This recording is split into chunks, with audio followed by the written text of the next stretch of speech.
समरथ परमात्मा, हे निर्गुण निरंकार, तू करता है जगत का, तू सबका आधार।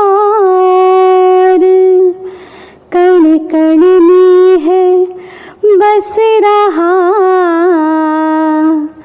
तेरा रूप अपार। तीन काल है सत्य तू, मिथ्या है संसार। घट घट वासी हे प्रभु, अविनाशी करतार। दया से तेरी हो सभी, भव सागर से पार। निराकार साकार तू, जग के पालनहार। है बेअंत महिमा तेरी, दाता परम्पार। परम पिता परमात्मा, सब तेरी संतान। भला करो सबका प्रभु, सबका हो कल्याण। भला करो सबका प्रभु, सबका हो कल्याण। साथ संगत जी, प्यार से कहना धन निरंकार जी। समागम के दूसरे दिन आज जहाँ फिर एक बार ध्यान इस परमात्मा की ओर सभी वक्ता महापुरुष, गीतकार महापुरुष, गीतों वाले, स्पीच वाले, कविताओं वालों ने यही लगाया कि माध्यम जो भी हो ये परमात्मा पे ही अपने आप को आधारित रखें। मन को स्थिर रखने के लिए जहाँ एक इतने फोकस, चैनलाइज्ड एक करने का तरीका यही परमात्मा है। तो कैसे हम अगर अपने आप में सोचें कि कैसे जीवन काल में अगर देखते चले जाएं कि कोई अगर छोटा बच्चा हो, उसको कभी स्कूल के ईयर्स में पढ़ाई में थोड़े से अगर तैयारी बहुत अच्छी की हो और परिणाम में उतने अच्छे मार्क्स ना आए तो मन फिर अस्थिर हो जाता है कि कैसे एक इतनी तैयारी, इतनी मेहनत, इतनी लगन से करने के बाद भी जब रिपोर्ट कार्ड हाथ में आई तो जो सोचा उससे कम मार्क्स आए। तो ये मन का ये स्वाभाविक रूप में अस्थिर हो जाना कि ये हुआ कैसे, और घर वालों ने भी हो सकता है कुछ कह देना ऐसा कि इतनी अगर पढ़ाई अच्छे से नहीं करी होगी तभी परिणाम खराब, और ये मन उस स्टूडेंट का व्याकुल होना कि सब पढ़ाई पूरी और इतनी प्रैक्टिस के बाद भी ये कम मार्क्स का आना, समझ जब ना आना, और फिर ये शिकवे परमात्मा से करना। और ऐसे ही अगर आगे चलें तो किस तरह अगर कोई रिश्ता किसी का किसी के साथ मुकम्मल ना हो तो किस तरह फिर एक ये कंप्लेंट्स मन में आना, एक इस तरह से कि जब तक तो सब ठीक था तब तो सब अच्छा लगना, और जैसे ही कोई बाधा आई उस रिश्ते में तो कैसे फिर वही व्यक्ति एक उससे बदला लेने की भावना तक मन में आनी, और आजकल कैसे सोशल मीडिया को भी यूज़ करना कि एक दूसरे इंसान को डिफेम किया जाए क्योंकि इसने अपनी पूरी कोशिश के बावजूद भी हमें एक उस तरह का जो हम रिजल्ट चाह रहे थे वो एक कमी हो जानी या कुछ। तो आगे चलते हुए जीवन की यात्रा में जब एक टूवर्ड्स कह लो बुजुर्गी या थोड़ा उसमें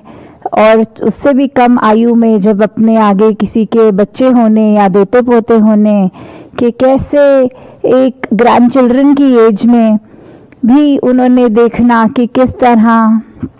एक जीवन में क्या उनके जॉब्स लगे हैं, नहीं लगे तो सिर्फ उसको ही एक व्याकुल मन ना होना, पूरे परिवार का साथ में परेशान होना। तो कैसे ये देखा गया है कि मन अस्थिर किसी एक एज ग्रुप के लिए नहीं है, ये कैसे एक थ्रू आउट लाइफ हम किसी भी एज के टाइम फ्रेम में होना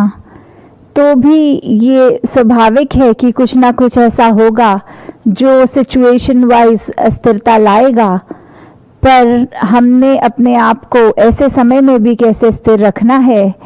यहाँ उसी को ही सिचुएशन को रिवर्स करके देख लें कि जब किसी स्टूडेंट के कठिन परिश्रम के बाद भी कम मार्क्स आए तो वो ऐसा कुछ सोच लेना कि शायद मेरी ही कमी रह गई होगी या कुछ भी कि चलो कम आए हैं तो कोई बात नहीं, मैं अगले साल की मेहनत और लगाऊंगा। तो कैसे आगे चलते हुए देखें कि अगर कोई रिश्ता भी दरार पड़ गई उस रिश्ते में तो कैसे मान लेना कि ठीक है, मैं दूसरे का पॉइंट ऑफ व्यू नहीं समझ पा रहा, दूसरा मेरा नहीं समझ पा रहा, तो इस चीज़ को एक हैप्पी नोट पे ही रखा जाए, कोई पुरानी अच्छी यादों को मन में बसाया जाए और उसी के साथ आगे चला जाए। और फिर आगे अगर किसी का फैमिली में देख रहे हैं कि ग्रैंड चिल्ड्रन में किसी की जॉब वाइज कोई दिक्कत आ रही है या आगे जैसे कुछ कल्चर्स में होता है कि ग्रैंड पेरेंट्स का एक ये थोड़ा सा अस्थिरता आ जाती है देख के कि एक सर्टेन एज में सर्टेन कार्य ग्रैंड चिल्ड्रन अगर नहीं कर रहे हैं तो उनका भी फिर उस तरह ये देखा गया कि अगर वो भी उस समय देखें कि ये परमात्मा की रजा में ही हो रहा है, इसी में ही कोई बेहतरी होनी है, तो वहाँ उनका मन भी अपने आप ही स्थिर हो जाएगा। तो कैसे ये स्थिरता हम हर सिचुएशन में ला सकते हैं, वही चॉइस की बात, वही विवेक की बात, वही चेतनता की बात कि इसी के हेल्प से हम जब इस परमात्मा के अंदर इस तरह इससे अपनी एक मिला लेते हैं, ट्यूनिंग कर लेते हैं, तो फिर ये जो लिव जुड़ी है ये फिर हर कार्य में हमने परमात्मा का ही एक कर्ता दिखाई देगा कि ये इसी के आश्रय हो रहा है, इसी के हुक्म में हो रहा है, तो उसमें सब फिर अच्छा ही दिखेगा। तो कैसे फिर इस परमात्मा का अगर हम आसरा लेंगे तो इसी का ही दिखेगा कि कर्ता भाव ये हमारा परमात्मा ही सब कुछ कर रहा है, हम एकदम अकर्ता हैं। और उसी में हम देखें कि फिर एक अगर किसी से हमारे रिलेशनशिप्स भी हैं तो कैसे वो सुंदर होते जाते हैं। जैसे एक शायर ने भी कहा है कि दुश्मनी का सफ़र एक कदम दो कदम, तुम भी थक जाओगे हम भी थक जाएंगे। तो कैसे ये एक अगर दुश्मनी करी है किसी से तो उसका परिणाम सभी को पता है कि मन में जैसे ही एक नेगेटिव भाव दूसरे के लिए आए तो अगर तो ये दो तरफा एक बात है तो फिर एक कठोर वचन एक बोलता है, सामने से दूसरा बोलता है, तो ये अपना भी दोनों ने मन खराब करना और आसपास अगर कोई सुन रहे हैं उनको भी ये अनप्लेजेंट एक्सपीरियंस एक झेलना पड़ेगा। तो कैसे अगर ये एक तरफ एक भी समझदार हो तो दूसरा अपनी तरफ से तो एक दुश्मन बन के किसी का उसके लिए कुछ गलत बात बोल रहा है, पर वो ही अगर चुप हो जाए, शांत हो जाए, या आगे से एक यही अरदास परमात्मा से कि इसको समत बख्शो, इसके अंदर वो समझदारी बख्शो कि ऐसे वचन ना निकाले,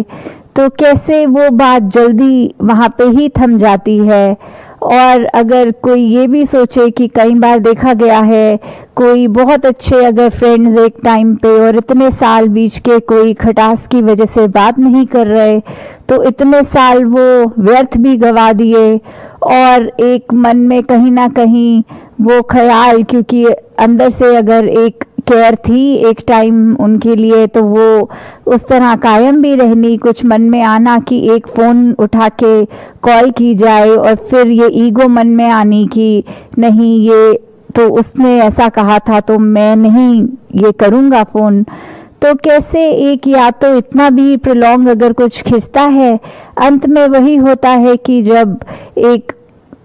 होना फिर इकट्ठे, तो फिर अपने आप में ये सोचना आपस में जब बात करनी कि हमने इतने साल तो व्यर्थ कर दिए, क्योंकि जहाँ ये नेगेटिव भाव आते हैं वो तब तक ही खड़े हो सकते हैं जब तक हमारा मन उनको अकोमोडेट करेगा। जिस पल इस मन में हमने परमात्मा को डाल लिया और फिर मन स्वच्छ हो जाता है, तो वहीं एक ख्याल भी आ जाना कि हम इतनी ही जिंदगी है, इतने ही वर्ष हैं हमारे, तो उसको किस तरह बिताया जाए, उसको फिर एक अच्छाई के रूप में एक हर एक के साथ अच्छा करने में ही बिताया जाए। फिर ये वजूद नहीं, एक पकड़ नहीं बना सकते अंदर मजबूती से कुछ भी जो नेगेटिव हो, तो ये चेतनता मन में रखनी। और कैसे इसी के ऊपर हमने और अपने आप को सुधारना कि हाँ, हर दिन में हो सकता है गलतियां हम सबसे होती रहें, पर कैसे कोशिश करके कि एक अपनी गलती से ही खुद को इस प्रकार सुधार लें कि आने वाले दिन कहीं वो गलती से भी वही पुरानी वाली एक जो आदत बुरी उसको रिपीट ना किया जाए। तो इसी प्रकार हम हर एक के जहाँ जीवन में अपनी तरफ से पॉजिटिव कंट्रीब्यूशन कर सकते हैं, वहीं एक स्वयं भी हमें अच्छा लगेगा कि हमने किस प्रकार अपने मन पे धीरे धीरे वो स्थिरता और मजबूत कर ली। तो जैसे अभी हमने देखा पिछले दिनों जो 23 फरवरी को भी मेरे हरदेव की जो ऑडियो बुक लॉन्च भी हुई, कैसे जो आप सभी महापुरुषों ने जहाँ वो पुस्तक भी पढ़ी, क्योंकि सदगुरु बाबा हरदेव सिंह जी महाराज की हमेशा से जो भी टीचिंग्स हैं वो एक एक विचार में ही अनेकों हमें चीज़ें उसमें से अगर पॉइंट्स देखें और अपना कितना उससे सुधार हो सकता है, वहीं कहीं कह लें कि एक ऑडियो के रूप में कि अगर कहीं हम चाहे कार में ट्रैवल कर रहे हों, तो वो टाइम भी है कि उसमें अगर ये एक रीड आउट एक स्टोरी की तरह एक रीडिंग की तरह वो बुक ऑडियो बुक में जो है, तो वो भी हम बिना पढ़े पुस्तक को भी कान तक वो अच्छे भाव श्रवण कर सकते हैं। तो ये सभी टीम का जो एक एफर्ट रहा वो सराहनीय है।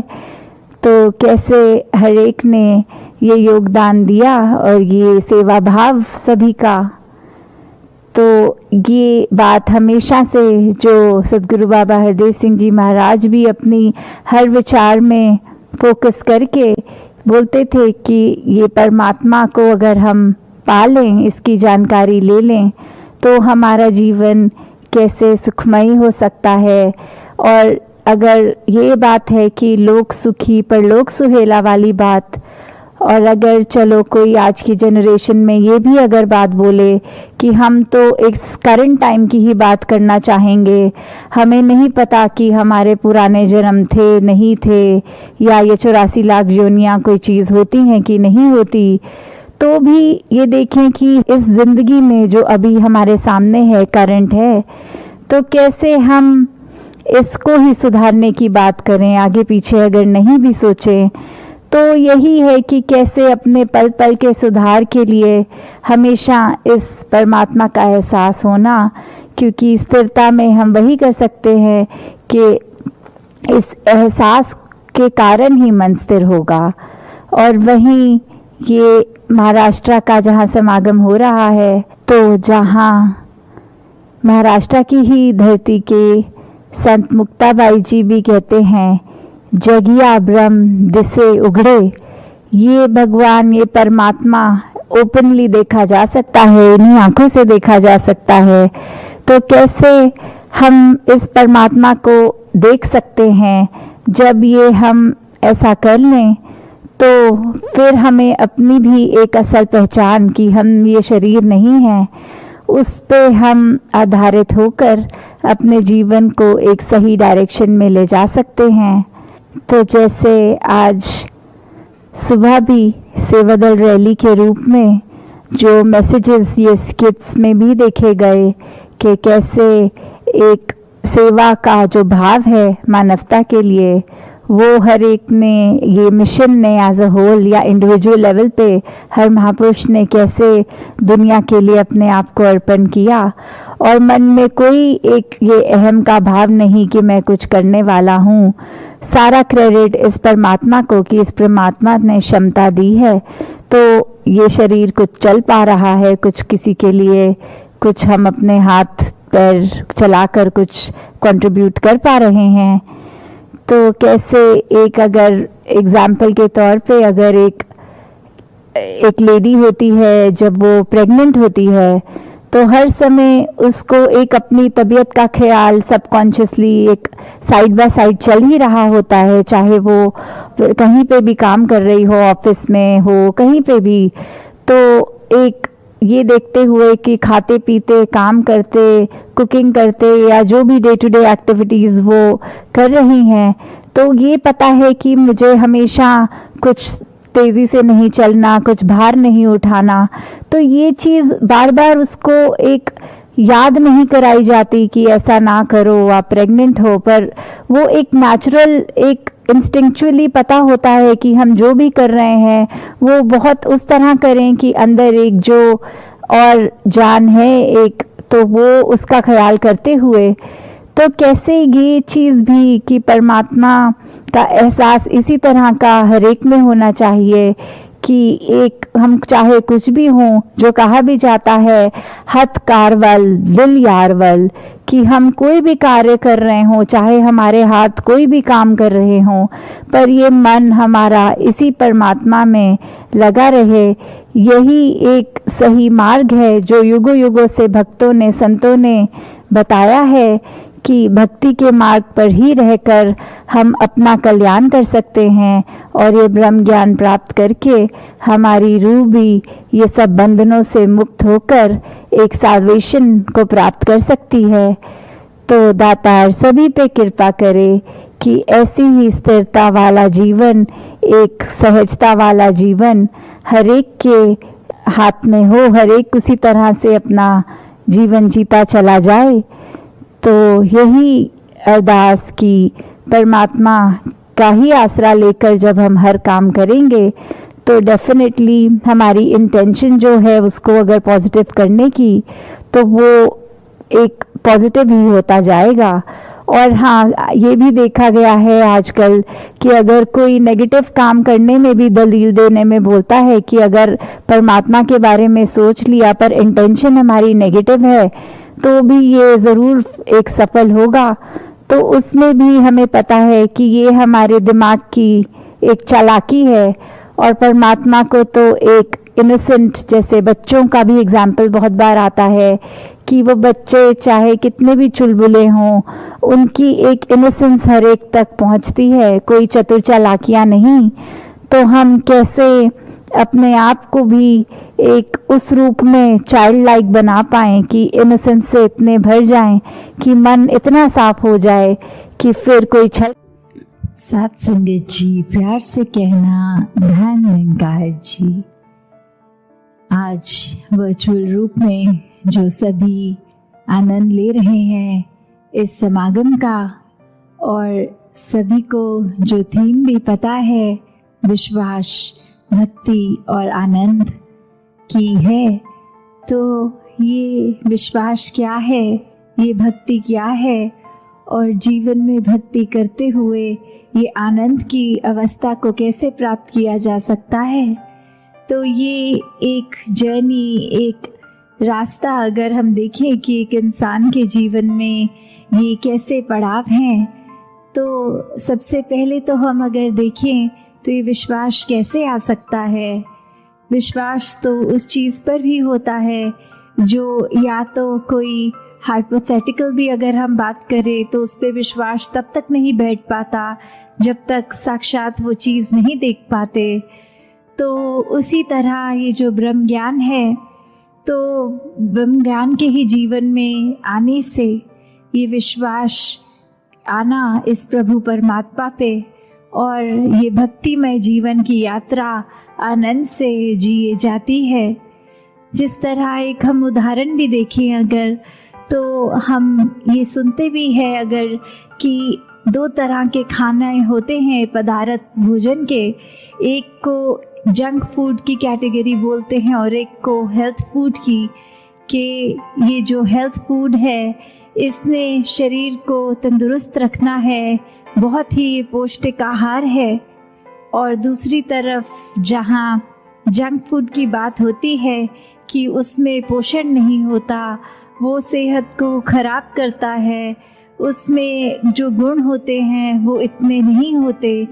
तो किस तरह फिर हमारे को जब ये पता लग जाता है एक बार वो खाकर खानों में जो अपने शरीर में फ़र्क हम देखते हैं, तो किस तरह ये विश्वास बैठ जाता है कि हाँ ये हेल्थ फूड अच्छा है।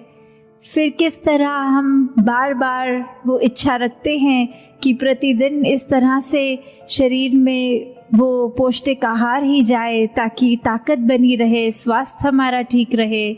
और फिर वही हम अपनी डाइट प्लान को भी उस तरह फॉलो करते हैं। तो ये विश्वास जब आ गया कि इस प्रकार का भोजन अच्छा है, फिर उस भोजन की भक्ति हो गई, उसको बार बार हम हर समय कोशिश यही कि उसके साथ हम जुड़े रहें उस भोजन के। और फिर ये जो बेनिफिट दिखता है शरीर पे, वो एक भक्ति करते हुए वो एक चाहे ग्रहण कर रहे हैं उस तरह का ही खाना, फिर ये कैसे आनंद की अवस्था वो हमें दिख रहा है रिजल्ट अपने शरीर पे। तो उस तरह ही देखिए अगर हम, तो ये विश्वास है और विश्वास के साथ भक्ति के साथ ही आनंद की अवस्था इस जीवन में हम परमात्मा को प्राप्त करके कर सकते हैं। और अगर हम विश्वास शब्द को देखें तो इसमें अगर दो नज़रिए के साथ देख सकते हैं कि ये विश्वास हो गया कि पूरा भरोसा, और अगर इसको स्प्लिट करके अलग तरीके से देखें तो विष का वास मतलब जहर विष, तो वो हम अगर उस तरह देखें तो एक विश्वास और एक अंधविश्वास। तो कैसे हम अपने जीवन में एक उस तरह तो चले जहाँ विश्वास तो है, पर जब अंधविश्वास की बात आती है वहीं भ्रम होते हैं, वहीं डर होता है, वहीं इल्यूजन्स आ जाती हैं जीवन में। तो कैसे हमने वो एक अंधविश्वास नहीं पर विश्वास पे टिकना है, विश्वास को मजबूत करना है। क्योंकि जब मन में ये जहर आ गया तो फिर तो कुछ होते हुए भी वो ना होने के बराबर है। फिर मन के अहंकार प्रबल होते जाएंगे, मन में और बुरे ख्याल होते जाएंगे। जैसे अक्सर हम ये भी देखते हैं कि बात तो शुरू होती है विश्वास पे और ख़त्म हो जाती है अहंकार पे। कि उदाहरण के तौर पे अगर हम कभी स्कूल के दिनों की ही ऐसे बच्चों में अक्सर नोटिस करते हैं कि अगर एक किसी का पेंसिल खो गया होता है तो वो अपने पार्टनर की पेंसिल ही ले लेता है और बोलता है कि ये मेरी ही है। और फिर वो दूसरा बच्चा अगर एक एक्सप्लेन भी करे कि नहीं ये मेरी है, तो वो पहला स्टूडेंट इतने कॉन्फिडेंटली उसको अपनी ही मान के कि मेरे पेंसिल बॉक्स में थी अब नहीं है तो यही होगी। और फिर जब घर जाके देखता है तो अपने बैग के दूसरी जगह से अपनी ही पेंसिल मिल जाती है। तो उस समय तो वो विश्वास था कि ये दूसरे की नहीं मेरी है, और घर आके भी अगर देखा अपनी वस्तु जब मिल गई तो फिर ये अहंकार मन में आ गया कि अगले दिन स्कूल जाके किस तरह वो माफ़ी तो मांगी नहीं जाएगी। वो अहंकार ने इतना मन में गलत होने के बावजूद भी एक असर इस तरह छोड़ा कि अब अपने दोस्त के आगे जाके कैसे कह दें कि आप सही थे, हम गलत थे। तो मन में अक्सर जहाँ विश्वास हो तो उसको उस तरह से ही मन में रखा जाए कि इसने हमारी एक अच्छी नीयत का एहसास करते हुए, एक इंटेंशन जो साफ, एक प्योर हार्ट, उसके साथ परमात्मा पे जहाँ ये यकीन करना है, ये फेथ होना है, विश्वास होना है, वहीं ये पूरे ब्रह्मांड की हर चीज़ ये विश्वास पे ही टिकी है। और विश्वास ऐसा नहीं हो कि असल में तो कुछ और है, पर हम मन में कोई कल्पना दूसरी कर लें, ये आंख बंद करके असलियत से आंख चुरा कर कुछ और कर लें। तो फिर वो बात कि किस तरह अक्सर अगर हम ये अंधविश्वासों के ऊपर भी जाएं, उनको एनालाइज करें, तो सुपरस्टिशंस का ओरिजिन किस पर्पस से होता है और आज इंसान उसको किस तरफ ले गया, कि ये शुरुआत में बहुत ही लॉजिकल चीज़ें, उनके कारण भी दिए गए कि इस वजह से ये चीज़ करनी है, और इंसान कारणों को भूलकर सिर्फ एक उसको नियम की तरह बनाकर ही चल रहा है बिना कारण जाने। और ऐसे ही हमारे जीवन में भी फिर बहुत वो बढ़ाव आते हैं जहाँ किसी चीज़ का करने का उद्देश्य पता नहीं, उसको करने चलते हैं, मन में विश्वास भी रखते हैं, और कब वो विश्वास फिर एक नेगेटिव तरह से हमारे ऊपर ही हावी हो जाता है। तो विश्वास जब आए इस परमात्मा पे तो भक्ति है। तो ये भक्ति भी अब क्या है, भक्ति कुछ ऐसी नहीं करनी कि पूरे ही आसपास के वातावरण, व्यक्ति या किसी और चीज़ से अपने आप को काट लेना है, कहीं अपने आप को कमरे में बंद करके अपने नेचर को सही करना है, अपनी लगन को पक्का करना है। ऐसी भक्ति अगर करेंगे तो वो तो कुछ समय तक ही हो पाएगी, पर भक्ति तो वो होनी चाहिए जो हर श्वास में होती है। और हर श्वास में भक्ति अगर है तो हमें अपनी लाइफ की एक्चुअल सिचुएशन से भागना नहीं है, वो तो जिस प्रकार की हैं उसमें रहते हुए भक्ति करनी है। और जब ये करना आ जाता है तो आनंद भी इस जीवन में साथ ही उतर जाता है। फिर वो वेट नहीं करनी पड़ती कि भक्ति की हम सीढ़ी चढ़ रहे हैं और उसके बाद एज अ रिजल्ट आनंद आएगा। नहीं, वो भक्ति करते हुए, वो हर पल सांस लेते हुए, वो आनंदित होकर ही वो हर सांस का एहसास इस परमात्मा से जुड़ के होगा। तो हमें कैसे अगर देखें भी कि एक विश्वास की बात जब आती है, अक्सर इंसानों में भी देखा जाए तो वो ओत प्रोत मामला होता है, सिर्फ एक तरफ से विश्वास और दूसरी तरफ से नहीं। तो उससे भी एक ये पता लग जाता है कि अगर हम एग्जाम्पल देखें कि एक क्लास चल रही है, उस क्लास में टीचर हर स्टूडेंट को एक ही सबक एक जैसी एक्सप्लेनेशन के साथ समझाते हुए, फिर भी जब कुछ समय बीतता है तो एक टेस्ट का टाइम आता है। और वो टेस्ट क्यों? वो टेस्ट इसी का प्रमाण, विश्वास का, कि जितनी शिद्दत से वो टीचर ने स्टूडेंट्स को पढ़ाया, क्या उसी तरह वो स्टूडेंट्स भी परीक्षा में पास हो रहे हैं। वो टीचर के ऊपर, जो टीचर ने स्टूडेंट्स पे विश्वास किया, वही सबक को एक सच्चाई मान के क्या स्टूडेंट्स भी वो रेसिप्रोकेट कर रहे हैं। और अगर इसको दूसरे नज़रिए से भी देखे जाएं तो शायद टीचर्स को पहले ही पता होता है कि कौन सा स्टूडेंट अच्छी तरह परफॉर्म करेगा और कौन नहीं करेगा। तो वहाँ बात ये विश्वास ना होने की भी आती है कि अगर विश्वास पता है एक किसी बालक पे नहीं है तो वो क्यों नहीं है? क्योंकि टीचर को हमेशा पता है वो क्लास में अटेंटिव नहीं है, वो अपनी असाइनमेंट्स ठीक समय पे सबमिट नहीं कर रहे, वो रुचि एक पढ़ाई की तरफ है ही नहीं। तो उससे एक एंटिसिपेशन एक टीचर की भी बन जाती है कि चाहे अपनी तरफ से तो एक जैसा, एक समान ही हर एक को सबक दिया,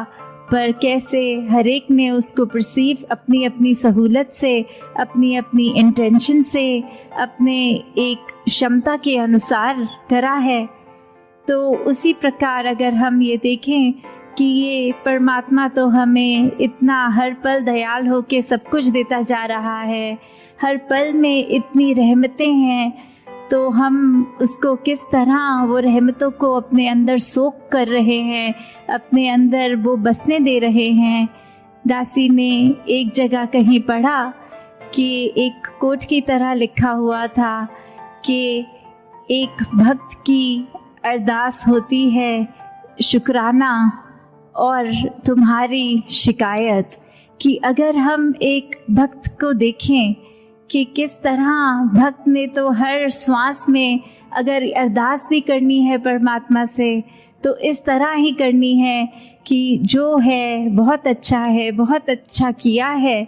और उस यही पैरामीटर होता है कि पहचानने का, चाहे देखने में सब इंसान हैं पर अंदर भक्त कौन है। भक्त वही जो कभी परमात्मा को कोसता नहीं, भक्त वही जो कभी ये नहीं मानता कि परमात्मा ने कुछ भी अधूरा दिया है। भक्त हमेशा संतुष्ट होता है। भक्त ने तो हमेशा एक अपने आप को इस परमात्मा में उस तरह फ्लोट करते हुए एहसास करना है कि इसी के रंग में रंगे हैं, जिस रंग रखे वो ही रंग अच्छा। ये परमात्मा के हाथ हम कठपुतली समान हैं, चाहे हमारे अनुसार वो आबादी की तरफ हम सोच रहे हैं कि हम प्रफुल्लित हो रहे हैं या एक आबाद और बर्बाद वाली बात। तो किस तरह एक हम अगर सच्चे भक्त हैं तो फिर मन में ऐसा होगा ही नहीं कि कहीं परमात्मा को हम उस नज़रिए से देखें कि कुछ एक जिस पे विश्वास टूटने वाली बात आए, क्योंकि ये विश्वास भी अगर टूट रहा है तो उसका कारण हम ही हैं। अक्सर हम ऐसे भी कर लेते हैं कि सोच लेते हैं कि क्यों ना परमात्मा का ही टेस्ट लिया जाए और अपनी सिचुएशन के अकॉर्डिंगली मन में ही धारणा बना लेते हैं कि यदि हम ये करेंगे और एज अ रिज़ल्ट ये होगा तो परमात्मा है, तो परमात्मा सच्चा है। जहाँ हम आस्था रखते हैं वो एक सच्चा दर है। पर अगर ऐसा नहीं तो उसी समय वो एक नास्तिक की अवस्था को अपना लेते हैं। तो कैसे एक हर बार हम जब ये सोचेंगे कि परमात्मा का हमने टेस्ट लेना है और परमात्मा ने हमारे अनुसार वो रिजल्ट्स देने हैं, तो हम खुद ही देख लें कि हम भक्ति से तो कोसों दूर हैं ही, पर साथ में किस तरह हम अपने ऊपर भी वो विश्वास अभी नहीं कर पा रहे। हम एक ब्रॉडर पर्सपेक्टिव देख ही नहीं पा रहे। हम अपने छोटे वो तंग दिल्ली में ही फंसे हुए हैं।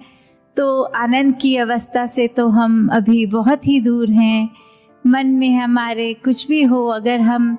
एक उसकी बात करते हैं कि कोई खाली जगह जब हम देखें और एक भरपूर जगह कि जीवन में हमारे अंदर कितनी अच्छाइयाँ या एक सामने वाले की कितनी ही ज़्यादा अच्छाइयाँ दिख रही हैं, पर अपने जीवन में एक चीज़ की इच्छा जो हम रख रहे हैं और वही चीज़ अगर नहीं है